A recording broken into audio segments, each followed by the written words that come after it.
James, you mentioned at the podium about Tom Allen's interview process, the 2 weeks, he was there and happy guy. What made you want to kind of go down that path and give him the time to kind of figure it out and kind of take that approach?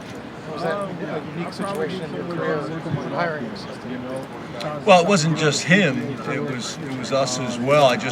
We're in the middle of bowl prep. We're finishing recruiting. We're getting ready for a bowl game, and you just don't have the time that you want to be able to give it. And fortunately, he had the time. So I think we've been through some interview process. Even Andy Koltnicki was a decent amount of time, multiple phone conversations, multiple Zooms, a couple in person, flew out to Kansas and met with them. So they usually take some time, but again with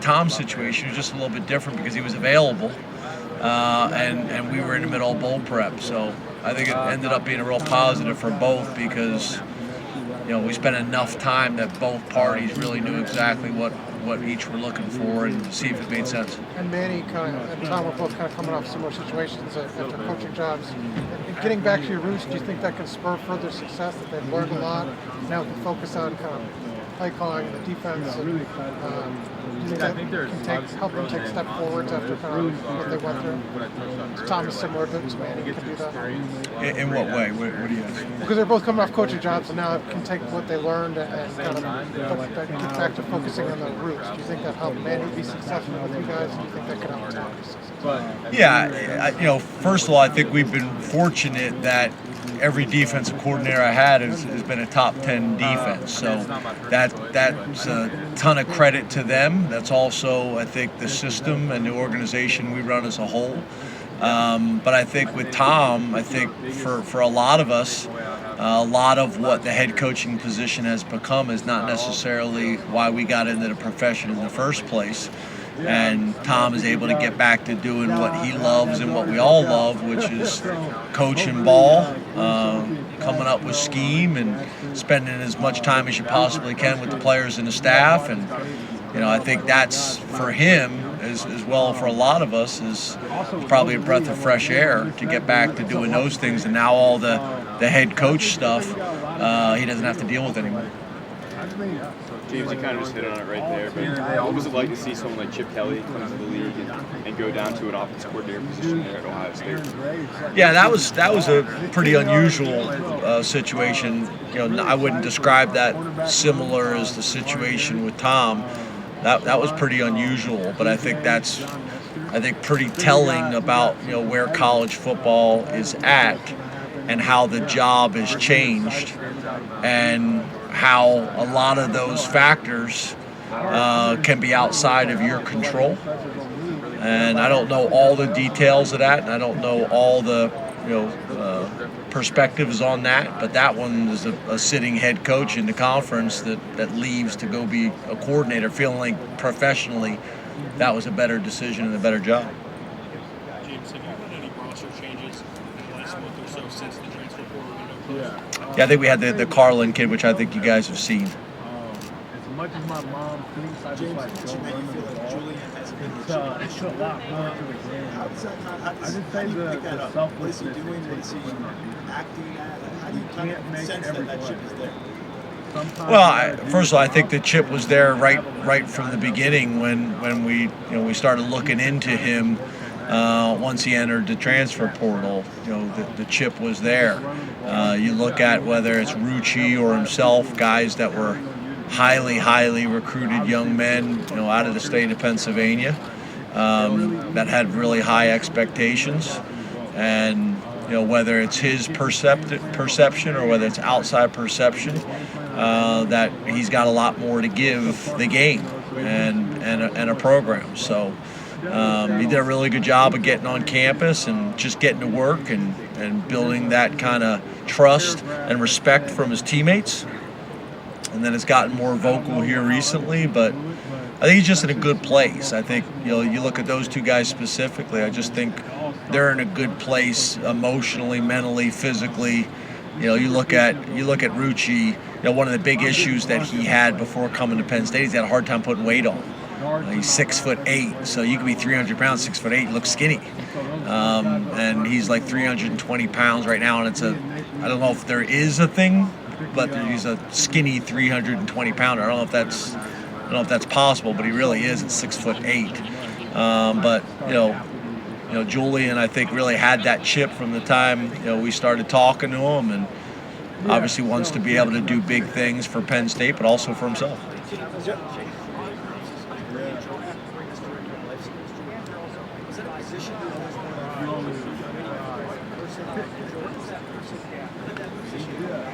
It was more about Jordan.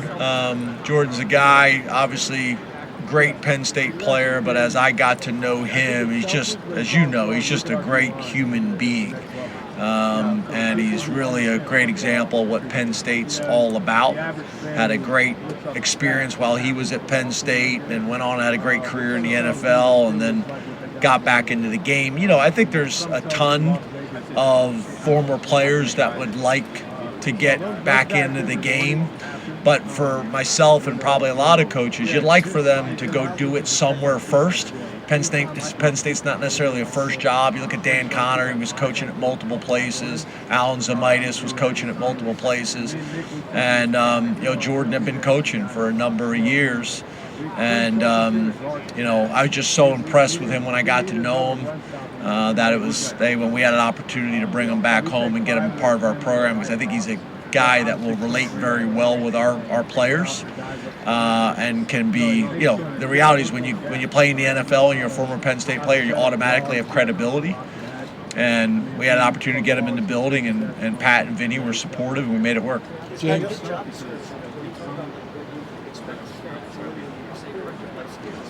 Yeah, I'm not going to get into all of that stuff, but mainly he's got a chance to be a mentor to our players. Mainly off the field, academically, socially, those types of things. Make sure they're maximizing the Penn State experience.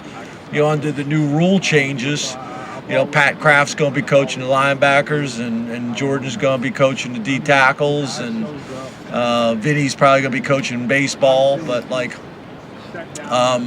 you just have a lot more flexibility than you've ever had before. But ultimately, he was brought to be a mentor off the field, to our guys. James, what's the idea behind the coaching retreats that you guys do every year, and how important was it this year, given that you have the 3 new coordinators? So when I was with the Green Bay Packers, we did a coaching retreat, and I thought it was really good. We went to a resort in Wisconsin, Kohler, the faucets and stuff. They got a great resort. We went there, and I just sat there as a young assistant and said, this is a really good idea. I'd never been a part of this before. If I ever become a head coach, this is one of the things that I'm going to do. Mike Sherman was the head coach. So as soon as I became a head coach, we started to do it. We did it when I was at Vanderbilt, in Nashville. There's a video of myself and Brent Pry and a bunch of guys jumping off a cliff, because we always do football from 8 to 12, and then we go out and do something, golf or something in the afternoon, from a chemistry standpoint and getting to know each other. Everybody's got a different roommate, somebody that you normally wouldn't be with. There's a lot of reasons why we do it, but it's been really valuable. And then the other thing is we work around the state. We do it in Harrisburg, Pittsburgh, different places, to get some contacts and connections there as well. But your point, we always have turnover. Obviously this year with some coordinators is important. Coaches don't want to spend time talking philosophy. They want to scheme X's and O's. But it's important everybody understands culturally who we are and why we do things a certain way. So that's what a lot of it's about structurally how we do things, why we do it that way. So now they can put that to bed and focus on football specific scheme, techniques, fundamentals. But if you don't do that, in my opinion, over 2 to 3 years, you get turnover, and then all of a sudden you got a bunch of people in the building that don't understand your culture and how you operate and how you do things. Cited a couple of Drew's really impressive numbers at your podium session earlier today. The completion percentage dipped below 60 last year. Why do you think that is, and how can you increase the efficiency? Yeah, I think number one, you're a first-year starter in the Big Ten. I think the best defensive league in all of college football. But I think when you're year 2, just year 2, whether it's year 2 as a head coach, experience matters. Year 2 as a quarterback in major college football, and specifically the Big Ten, matters. So it allows him to spend the whole off season and say, okay, these are the things I did well. I want to build on them. These are the things that I want to do better. I missed this throw. Why? Let me work on that throw all summer. I missed this check in the run game or in protections or whatever it may be. Let me kind of spend enough time on that I can clean those things up and learn from them. It's making plays for him at the running back position and the tight end position at wide receiver, and now with a new coordinator, it's how can we put him in the best position to be successful and also explosive, which was our biggest challenge last year offensively. James, can you provide some? You mentioned the good part is every game matters. So Getting no his best sense of looking, at the end of the year. I just think it's a simple try to win every game, and that's a good problem. Well, I think first of all, that was another area that was an issue, right? You look at the last 2 games of the year, that changed dramatically. Explosive plays changed dramatically, and touches for guys changed. So that's something that I think is football 101, but a lot of times, mistakes are made there for whatever reason. So that's a focus that me and Andy spent a lot of time talking about in the off season. And then I think Andy's done enough things as an offensive coordinator over 19 years that he's able to play to the strengths of his personnel. If you're looking specifically to Kansas, Bo's probably more similar to the guys that he had at Kansas. I remember talking very early with Drew about that, and I said, you're talking about a guy who's been offensive coordinator for 19 years and has done it with a lot of different people and a lot of different skill sets, and also does enough things offensively that we're going to be able to play to whoever the strengths are of the guys that are on the field. So he'll have a role. He needs to have a role. He had a role last year. He's still competing for the job as well. But he's going to need to be a part of what we do either way, however this camp plays out. James, can you talk about some clarity on DeAndre Smith's decision? I'm more than happy to talk about the guys in our current program. You want to talk about the guys in our current program? I'm happy to. Yeah, I'm just saying, who you got? Are you concerned at all about the depth in your wide receiver room, or do you feel good? No, we love the guys in our wide receiver room, excited about what they're going to do. Obviously, we added Julian Fleming from the transfer portal, who's a Pennsylvania guy and doing great. I want to talk about our program, our guys. I got nothing but respect and love for the guys that have been of our program in the past, but that's not what the Big Ten media days is for, is to talk about other programs and other players, in my opinion. James, we know that you guys would have been one of the biggest beneficiaries of the expanded playoff if do you feel like that changes the expectation for you guys at all, or what do you, in your head, what do you think would constitute a successful season? How do you try and get there? Yeah, I don't think so. Obviously, a lot of people have kind of made that statement and talked about that statistic or that data, and that's great. For us, it's what do we do to put Penn State this year in the best position to make the playoffs, but then not just make the playoffs, put ourselves in an advantageous position in the playoffs. How do we put ourselves in a position to have an opening week bye? It's amazing. I've seen so many things about Notre Dame not having a bye as part of their requirements with the playoff. They do have a bye. They don't have a conference championship game. That's their bye. How do we get ourselves in a position to have a bye? If not a bye, how do we put ourselves in the best position to have a home game in Beaver Stadium, which would be an advantageous position with those elements at that time of the year. So that's our focus. How do we get into the playoffs? And then not only that, how do we put ourselves in the most advantageous position so we can make a run, and a run that could be up to 17 games. I think one of the interesting things that is a challenge with the college football playoff model is, in some ways, if you play in the Big Ten championship game and you lose the Big Ten championship game, that is a more challenging situation than not playing in the playoffs. Not playing in the championship game and making the playoffs. And I don't know if that is ideal, but the reality is the conferences are making too much money from the conference championship game, and they're not going to give them up. But that's one of the things that's a little bit of a challenge and a curveball for the way the system is currently set up. James, you mentioned the home potential for a home playoff game. I know this is very sort of out there, but what's the possibility that you could pull a sort of spur of the moment whiteout for a visiting team in a home playoff game? It may be a whiteout, and we had nothing to do with it being a whiteout. It may be a weather whiteout. I will say this, something that me and Pat really haven't talked about up to this point, but we feel very strongly that there should be one whiteout a year. We're able to create some really cool environments with a stripe out, a helmet stripe, which is very close to a whiteout. We're able to create some really good environments, the throwback game. I think it's up for discussion with myself, Pat, and others to say, hey, we only do one whiteout a year, but if we would have a home playoff game, is that something to discuss? That, this is a different model in college football, and we want to do everything we possibly can to put us in the best position to be successful.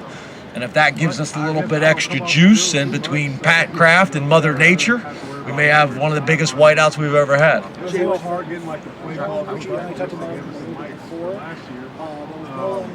What have you seen from him? And you said he's in a good place. Just what do you see him?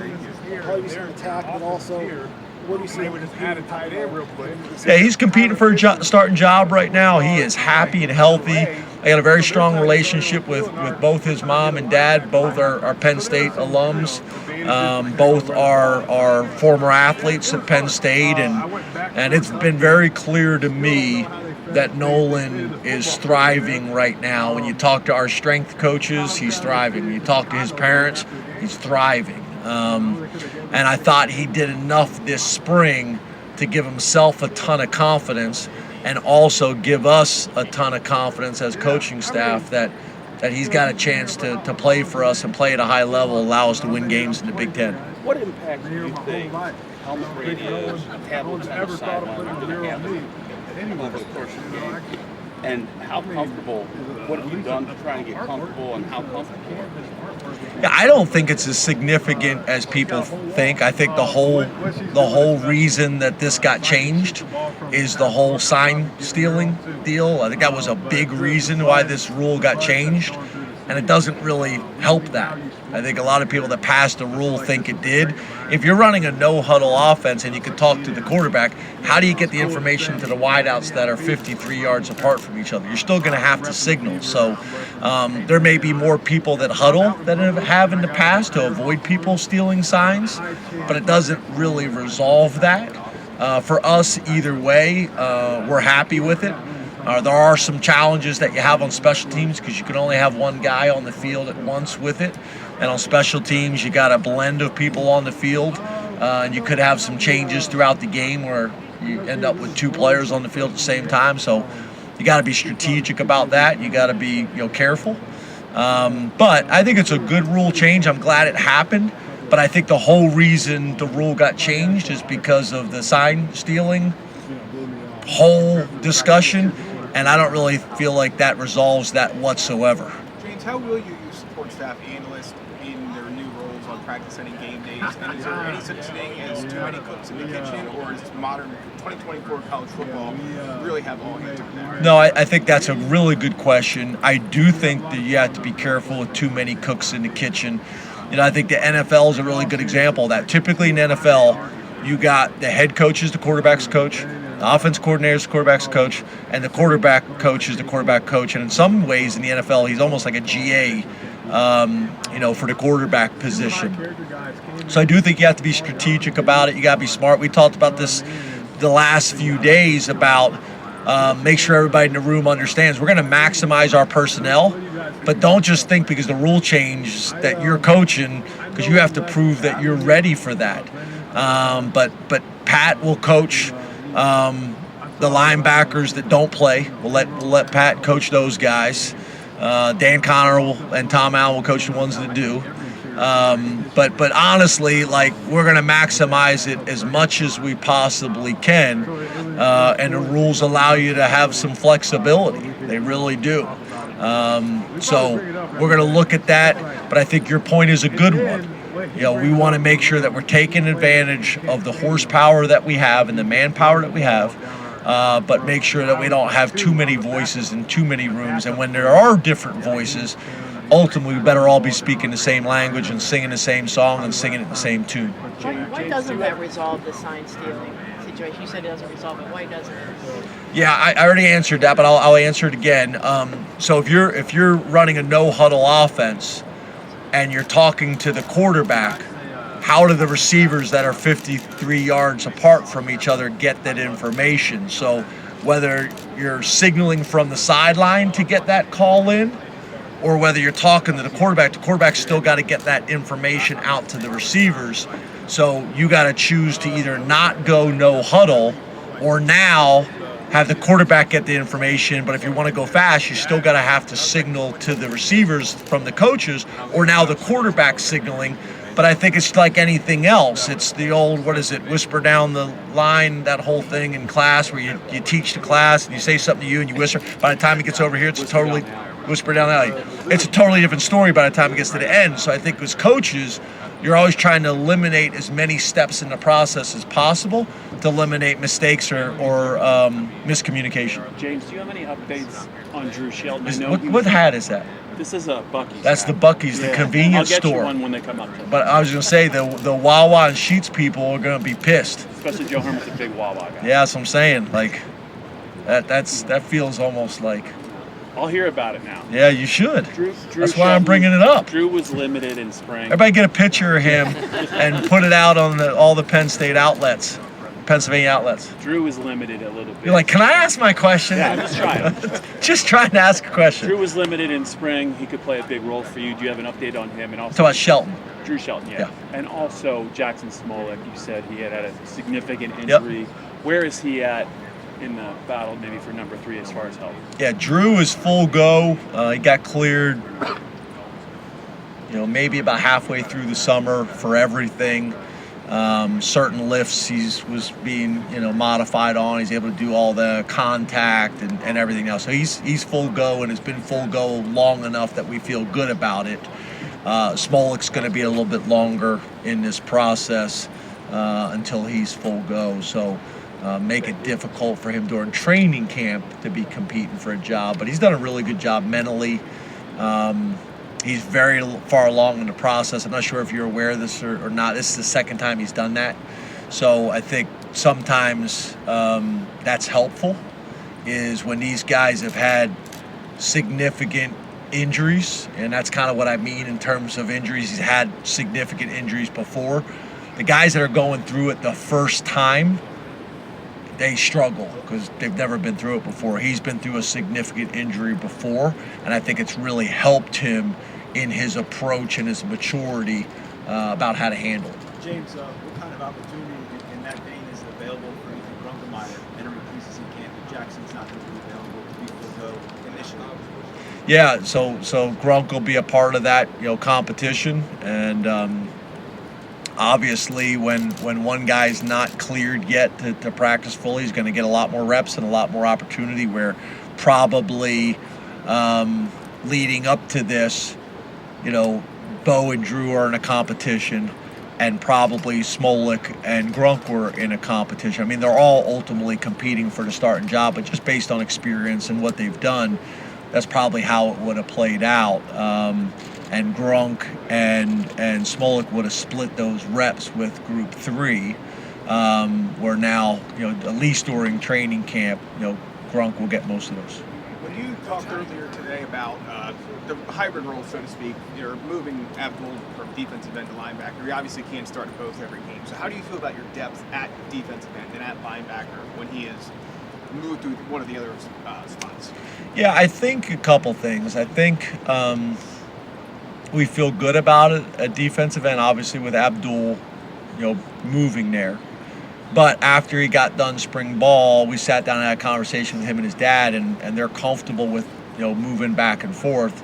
And the good thing is, I think that also helps us from a game planning perspective, that people can't just say, we know Abdul's going to be at this spot all game long. So I think that's helpful. The other thing is, all the way back to my time at Vanderbilt, we were essentially a 4-2-5 defense. And you have the ability to do those things to maybe solve some depth issues you may have, or just philosophically, you want to put a different type of athlete and body type at that position. Also, as you know, we feel really good about 3 safeties that we have and the amount of football they've played for us. So that creates other ways to get those guys on the field. So now, rather than feeling like you got to provide depth at 3 linebackers, you really got to provide depth at 2 linebackers, knowing that you can split that depth of the 3rd linebacker with a safety, with a corner if you want to play true nickel, a big nickel like a safety like we just talked about, or like we've done for a number of years with a true linebacker. We're one of the few teams left in college football. We're still playing with 3 linebackers.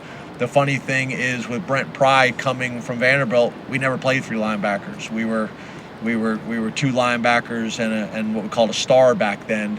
But coming to Penn State and it's LBU, I think it's hard not to have 3 of those true linebackers on the field, and we embrace that. One of their safeties is Jalen. Obviously, he's spoken this season, losing some leaders on the defensive last season. What did you see from him over this offseason, both as a safety and in that leadership as well? Yeah, he's just been great. He's played a ton of football for us. He kind of understands how we operate. He understands Penn State and the community.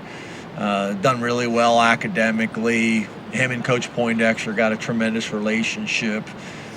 He's not the most verbal guy on a normal day-to-day basis. He's done a great job here today. Super articulate, fun, showing a lot of personality. On a day-to-day basis, he's pretty quiet, but he's also one of these guys when he gets on the football field. He's got a great football IQ, and he's willing to speak up and be verbal. And we're going to need that from him this year, and he showed it all spring and all summer as well. James, you mentioned Abdul seemed to deny play a lot as well. I guess, where do you kind of stand with the depth there? And is Zariah for sure out for the season? No, I don't think I ever said that. You have a tendency to do that. Like, you take something I say. It's been reported by about 7 or 8 outlets. I'm just saying, you take things I say and then you say it back to me in a different way to try to get me to slip up and answer the question. But I think what I said was these guys I report it when they have long-term injuries, I think is how it's been reported. We expect to have Zariah, Jackson, these guys that you guys asked about, back at some point this season. And what about the depth at defensive end? Again, with I think what was mentioned, like when Abdul moved there, it made us feel good about it. Coach, how do you kind of justify, with the new guys coming in, this freshman transition, how do you kind of justify the reps to say, okay, this guy can help us, or maybe this guy needs to make sure he's safe? What are you looking for in terms of the guy? Yeah, I think for us it's interesting. That's a question we get a lot from recruits and their families. It's pretty simple. If you can help us beat West Virginia, you'll be on the field and you'll play. If you can't, you won't. You'll be on the bench. A lot of schools tell them what they want to hear. You're going to play as a true freshman. You have no idea. Guys get drafted in the first round, they've done a ton of research on, and end up being busts, right? So the recruiting process is one thing, and then you got to show up on campus and you're starting all over again. You got to earn it again, and you'll get what you earn. Some guys are physically ready to play, but they're not emotionally ready to play. Some guys are physically ready to play, and they're emotionally ready to play, but they can't learn the playbook. They're not mentally ready to play. The playbook's very different from high school. So you got to be physically ready. You got to be mentally ready. You got to be emotionally ready to play. James, I think we've mentioned all the other guys who are dealing with injuries in a public forum, but Keon Wiley's the one that we didn't. Is he somebody that you expect to be back this season as well? Yeah, expect him to be back. Same thing, long-term injury, but we expect him to be back this season, and excited about getting him back. So, some of the discussions we have too is like, we're limited in who we can invite to camp. So, who do we invite to camp, and not based on those types of things. If you're getting a guy back, by the 3rd game of the season, and you probably makes sense bringing him to camp. If you're having a guy that maybe is not going to be ready till the 6th or 7th game of the season, maybe you wait and hold from bringing him to camp or bring somebody else in. Those are all the things that we're trying to decide. The challenges, we all know, is everybody heals different.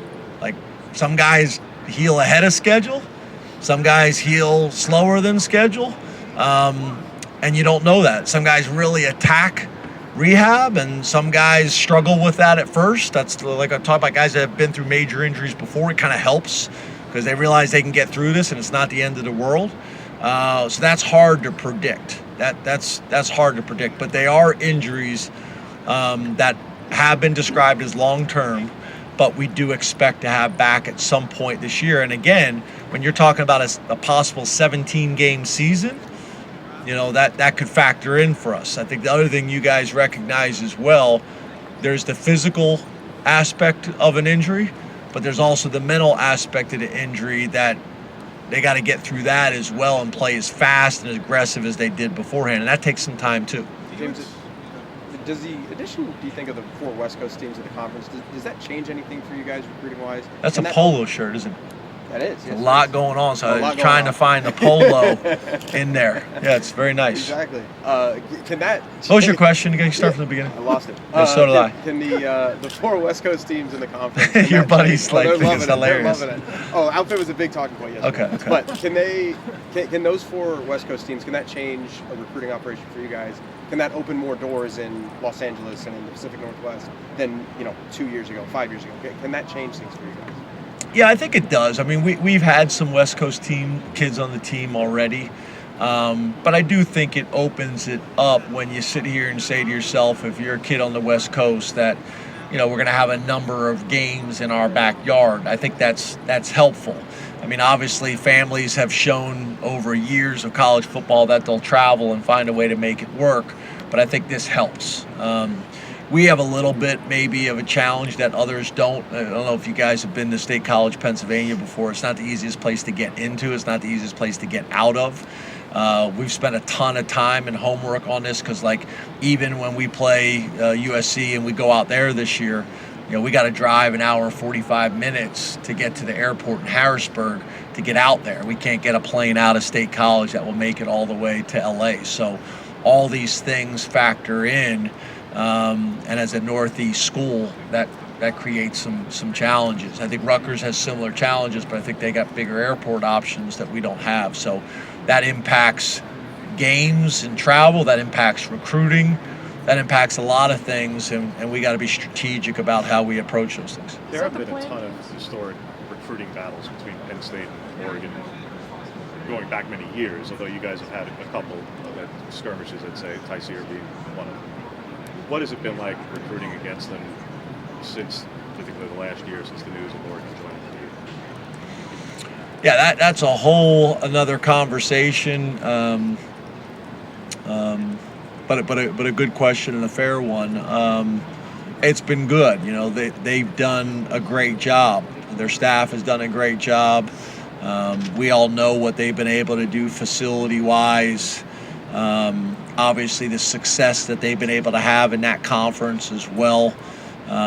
They've really become a national brand in a short period of time for a lot of reasons, and a big part of that obviously is the Nike logo and Phil Knight, who I know very well and got a ton of respect for. So, they're a battle.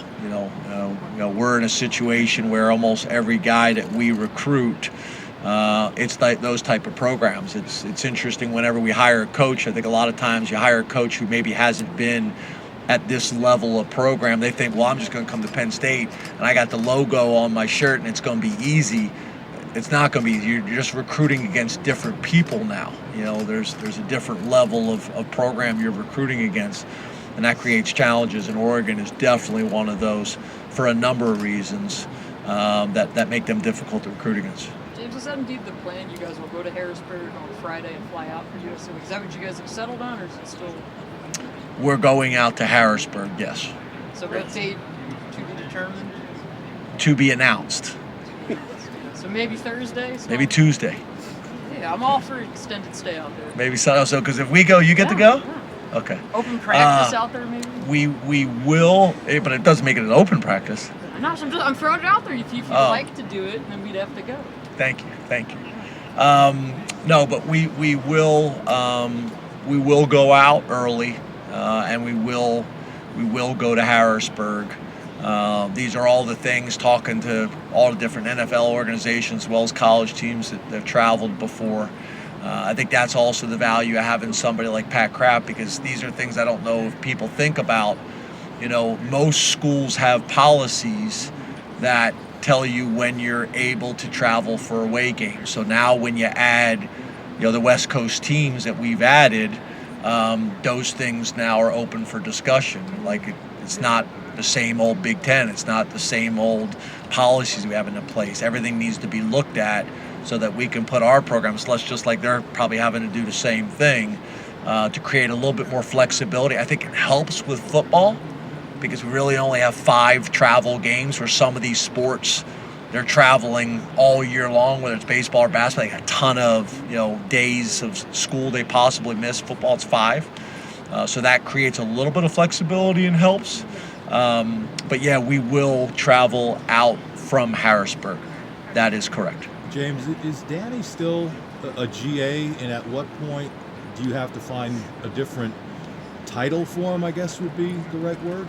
Yeah, I don't think if we have to. The only thing that would force us to change his title is you got a timeline. I think it's 3 years to be a GA, and then there's also for starting a GA, I think it's a 7-year after you graduate or stop playing in the NFL or professional football in general.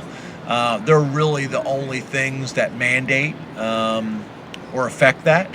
And now with the new rules, I mean, literally, you can do whatever you want and be strategic about what's going to be best, not only for coaching but also recruiting.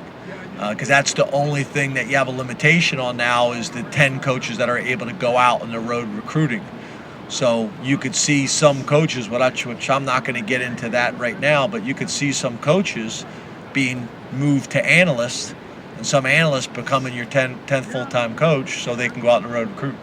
James, I don't think we got a chance to discuss your freshman wide receivers with you. Peter and Dice are getting to campus this summer. What are you looking from them as they get on the practice field? And then Josiah, coming off an injury to end his high school career, how do you feel about what he's been able to accomplish thus far on campus? Yeah, as you guys know, I think we'll have another local opportunity once we get into camp. It's probably better for me to speak at that point. All the information I have now is just based on what the quarterbacks have said and what the strength staff has said and the little that I've been able to see. But it's hard at this point. I do know Peter came in and tested really well. He's one of our bigger wide receivers. He jumped really well. He ran really well. He's like 205 pounds right now. He's a big physical athlete. And then I would say with Tyseer, there's just been a real buzz about his demeanor and his approach and how competitive and how confident he is. There's a buzz in the program about him when you talk to guys, but you'll get to see a little bit of that when you guys come out to practice, and I'll be able to talk more informed once I've seen it. I just haven't seen enough of it to speak intelligently about it with you guys. Can I just follow up on Josiah, though? Yeah, I'm sorry. What's he been able to get done for himself here? Yeah, I will say this, that it kind of goes back to my comment before. He's been physically cleared for a while, but this is his first major injury, so there's the mental aspect. And I know talking to him in the weight room the other day, he's finally at a point where he feels like, I ask guys all the time, like, what percentage would you say you are? And it's like 73%. Like, well, where the hell did you get? How do you come up with 73%? Like 70%, 80%, 85, 90, whatever. And the other day, for the first time, he said, Coach, I'm 100%. I'm like 100%? He goes, yeah, 100%. Like, he feels good. So that's great going into camp. Real talented guy. It's a shame that his senior year got cut short. Really, at the game I was at, it happened. So it's exciting having him back and seeing what he'll do. And it's great that he feels mentally and physically 100% going into camp. So that's 3 young guys that we're pretty excited about. What's your reaction to seeing changes in coaching and coaching? Some guys have re-examined that position here, now year 11 in Happy Valley. how different is your job day to day? How do you keep yourself fresh? Some of the ideas that you've championed that you're glad. Yeah, 14 years now as a head coach, 3 in the SEC now, and 11 in the Big Ten, and specifically at Penn State. It is a very, very different job than it was when I first started. Very, very different. But I think at the end of the day, whether it's the players and NIL or transfer portal and all these things, or whether it's the coaches and same thing, NIL, transfer portal, as well as coaches, losing Brent Pry, going to be the head coach of Virginia Tech, losing Manny Diaz, going to be the head coach of Duke, all these different things. I think it's really important for all of us to remember your why and why you got in it in the same place. There's certain times a year, certain periods that aren't a whole lot of fun and aren't necessarily what I signed up for. But at the end of the day, when I run out on that grass with these guys and I watch them graduate and I watch their parents drop them off for their first day, after signing with us out of high school, and you look at the smiles and you look how proud they are, and you watch them and you're flying around and having fun coaching the game and smelling the fresh cut grass, that's why I do it. And whether it was at East Stroudsburg in front of 3,000 or Penn State in front of 107,000, and now in the Big Ten and going to be in the Coliseum, it's still the game of football, and it's still special, and I still appreciate it. What are your initial plans for the roster limits are increased to 105, and it sounds like it's all going to be scholarship. What does that do in recruiting plans to get to that point a year from now, and how you're going to go about getting there, and if you're going to fill that all with scholarships?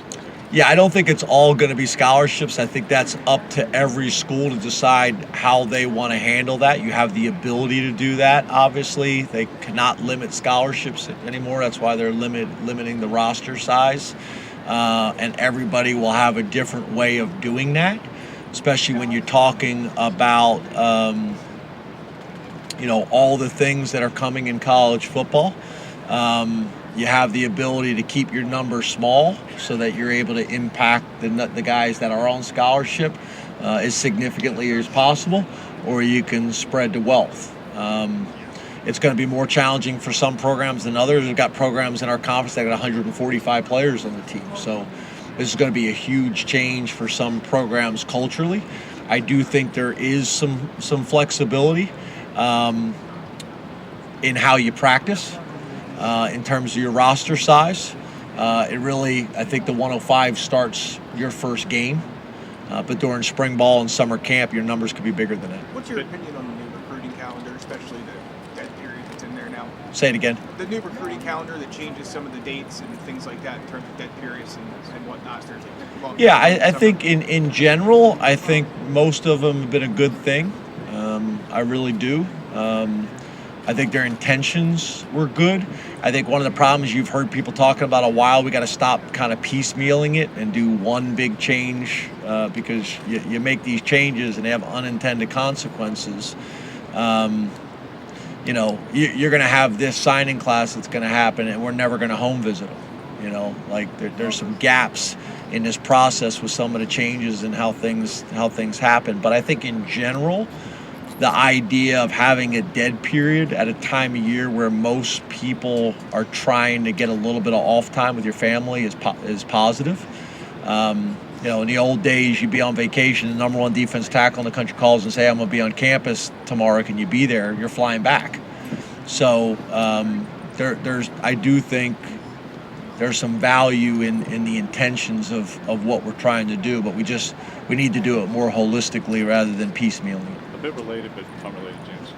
How much credit do you feel like you personally deserve in that you and Harbaugh about 10 years ago with the satellite camp discussion and how that's become like a cottage industry and the June recruiting calendar to when you first got there and you and Brett in the SEC were saying like, yeah, this has happened a little bit in Texas, but we really need to do this and it wasn't legal.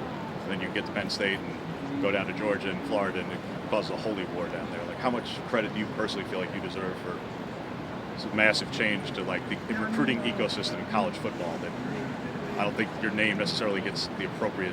Good, leave it out of it. Yeah, leave it out of it. I don't know. I don't worry about that. I guess for me, I want to make sure that Penn State, whenever the rules change, we need to be as bold and aggressive as we possibly can under the new current rules. And that's really any industry. In any industry, when the rules change, you better change with the rules. You better change quickly or you're going to be left behind. And that's what we're trying to do. And I think that is challenging at some places across the country that take so much pride in the history and traditions and how things have always been done. At places that have really tried to do it the right way, some of these rule changes can be even more challenging. But that's really us. I'm just trying to make sure that anywhere where we can find an advantage, we want to try to maximize that advantage. We want to be bold, aggressive in the decisions we make. James, I know you don't have Indiana on the schedule, but when you were an assistant at Maryland, Kurt Zagetti was an assistant at NC State. You guys were both recruiting coordinators at the time as well. How much familiarity did you have with him at all and during that rivalry at that time? Yeah, I don't know it based on how you described it. My history is his dad was a legendary coach at IUP. And his dad offered me my first full-time position as the offensive coordinator at IUP. I got offered the receiver's job at Maryland and took that instead. But I had a ton of respect for his dad. IUP recruited me out of high school.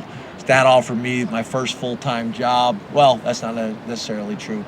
But basically offered me my first coordinator position. And then I ended up having an opportunity to kind of go from there, but I knew of his dad and knew of his sons kind of through that more so than what you described about his time at NC State and my time at Maryland.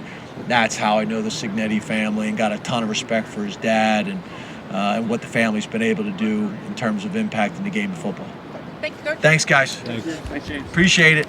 Awesome.